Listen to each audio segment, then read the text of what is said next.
Hey guys, welcome back to my podcast, The Essentials.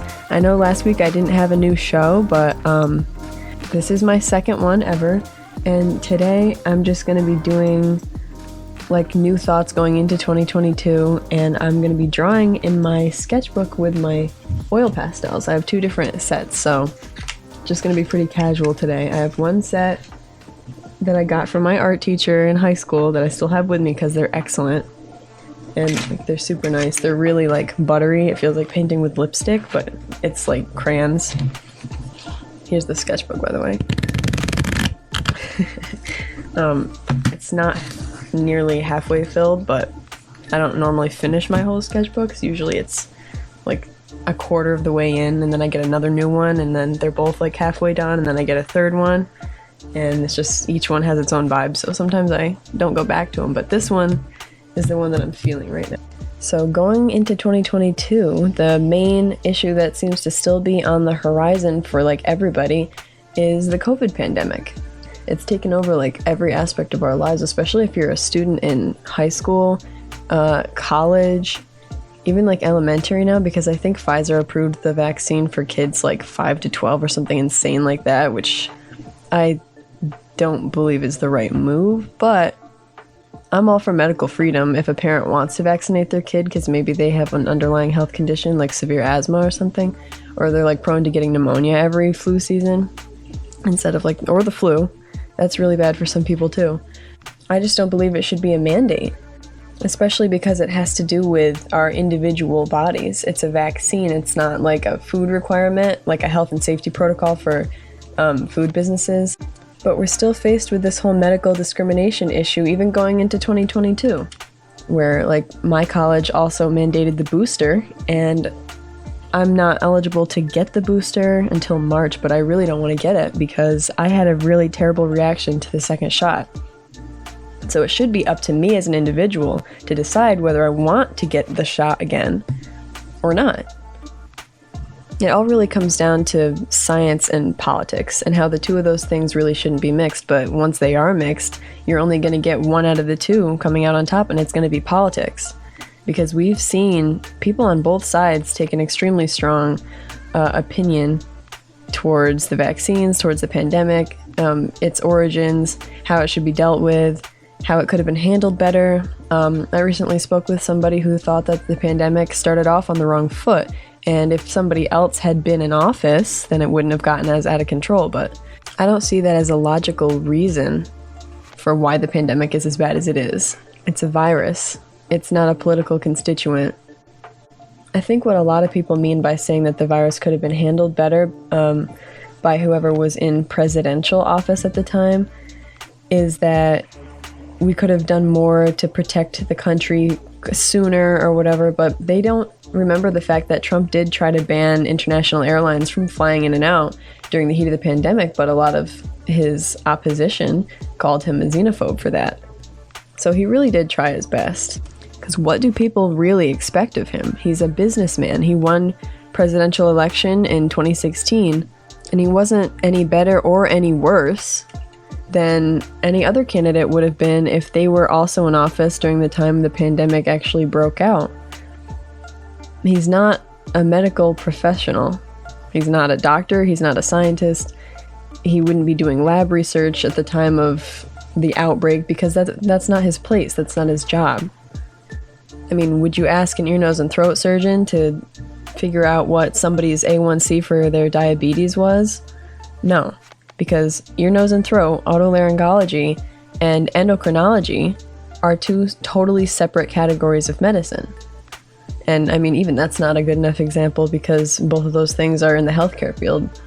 Okay, you could ask your paralegal to do your blood work. How about that? Why didn't you get my blood work done? I was waiting for those results back before Christmas. They're a paralegal. That's not their job. That's your nurse's job. I also figured out what I want to draw. I was kind of like thinking about art history, and I think what might be cool with pastels, because it's like marble, is this Greek statue called Winged Victory of Samothrace, and it's by Pythagoras. It's at the Louvre right now in Paris. It's a really nice composition because it has a lot of drapery And it's just, there's a lot of details done for marble work. Okay, so back to COVID, because I'm pretty sure that's what I was talking about before I got on an art history tangent. What a lot of people don't want to think about is that it might be better to actually get Omicron than get like the Delta variant or even the original like novel coronavirus, because Omicron lately has been presenting itself as kind of like a cold, because there's so many different types of the common cold. Some of them are pretty bad. Like, I know when I was little, when I would get sick, it was terrible. It's a terrible, terrible feeling. You can't shake the common cold. There's nothing that actually heals it because it's viral, which is just like COVID. So Omicron, picture like a bad cold, and for some people it's not even that bad. A headache, a sore throat, maybe some nasal congestion. I don't know what else, probably body aches. That's common in any cold, which is why it's so hard to determine whether or not you have COVID-19, is because all of the symptoms are pretty general with any cold that you're going to get, just because of like the viral composition. Of course, it's not exactly the same, but they're going to overlap, which is why a lot of hospitals are like overflowing. That's what you see on the news. Hospitals are filled. Well, if only they would just give you some background information, because it might be filled with people who have any other cold that exists on the planet still, along with COVID, but there's just such similar symptoms. Like, say somebody had strep throat and they had like a burning feeling in the back of their throat and they couldn't swallow. Maybe they couldn't taste that well because it just hurts and it's infected. And a lot of kids might get a fever along with that, maybe a headache, maybe you're kind of clammy and you just don't feel good. That's strep throat, and that's serious too. That's no fun to have, but people have heard, oh, if you have a sore throat, that's going to be COVID. So that person's going to run down and go get tested, and really they don't have coronavirus, and the person behind them might just have a common cold, but it might be like a chest cold, which people got all the time and still get. It's just that you don't hear about it. They might be congested, they might be coughing a little, they might have a headache, they might have body aches. Instead of just listening to the news saying that there's so many people in these hospitals getting tested, the lines are like out the doors, it's probably a whole bunch of people who have been scared by the media into thinking that anything that is wrong with them is going to be COVID-19. And that's just not the case. A lot of those people might have the flu. So don't always think COVID, it might just be a cold.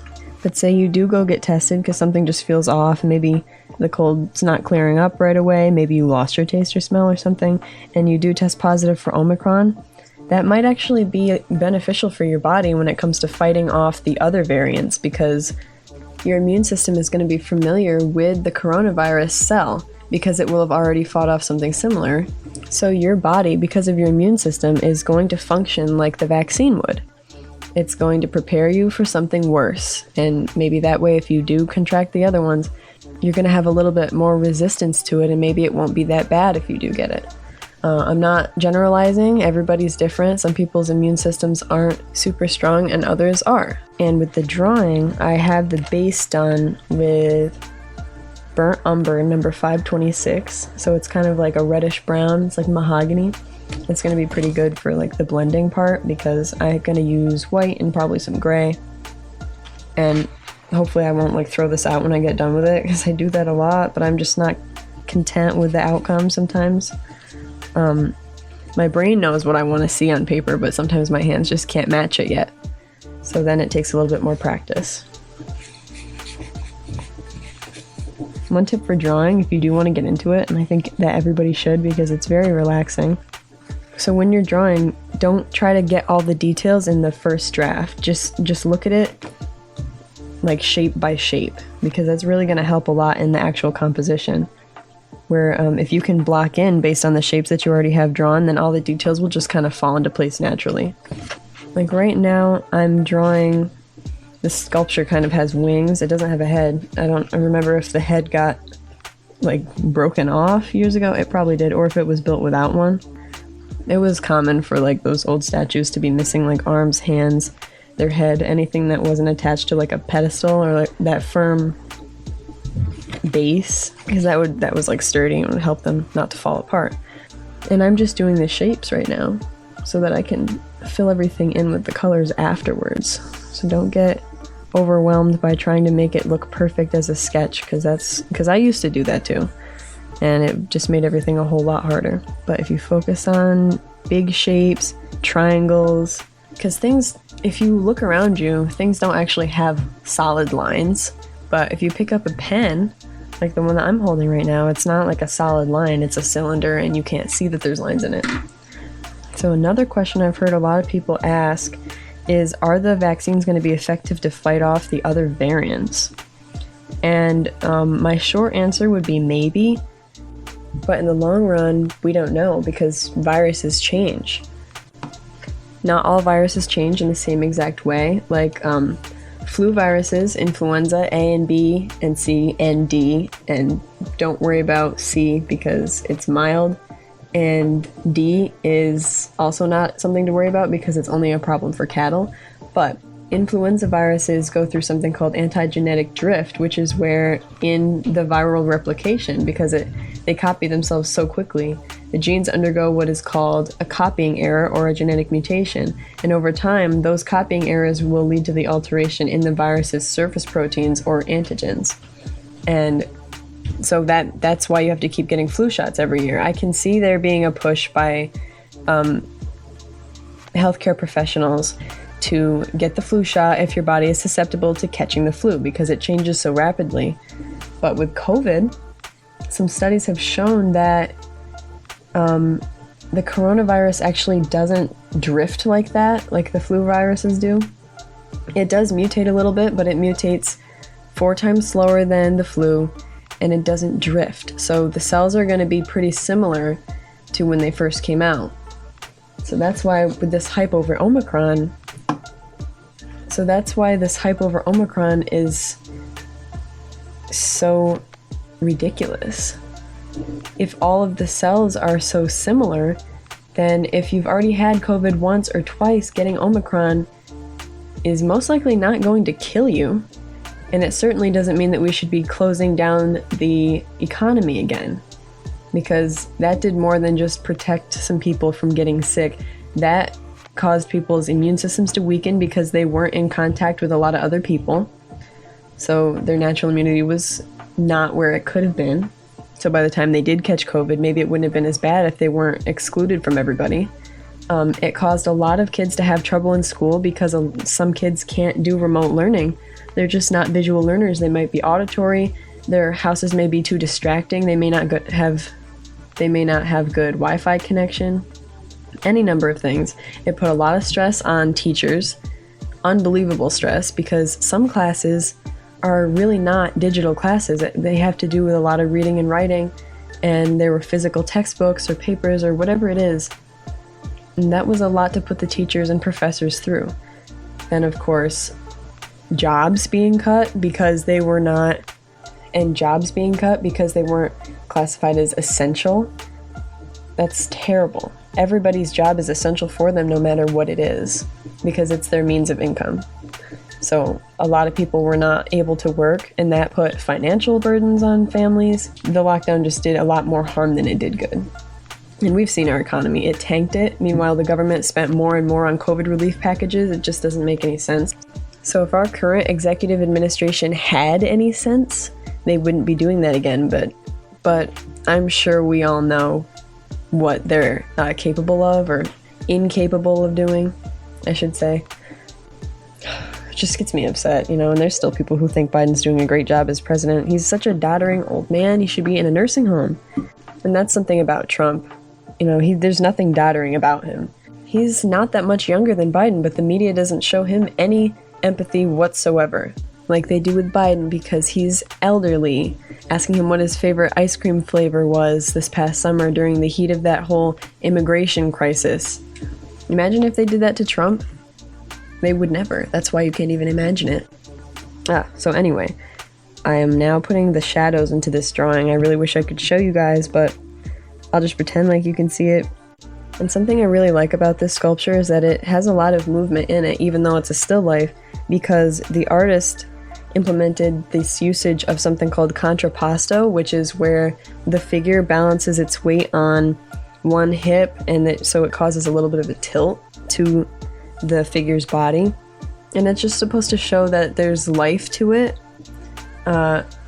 in contrast to like the ancient Egyptian sculptures that just stood like front facing, there's like no movement. These are a little bit more flowing, which is really fun to recreate, especially with pastels because they glide on paper. So I highly recommend you investing in some pastels, and if you have some free time, just try experimenting with them. They're a lot of fun. So with that, I'm going to conclude for today before I go off on another tangent about this drawing. So I'll catch you guys next time. Thanks for tuning in.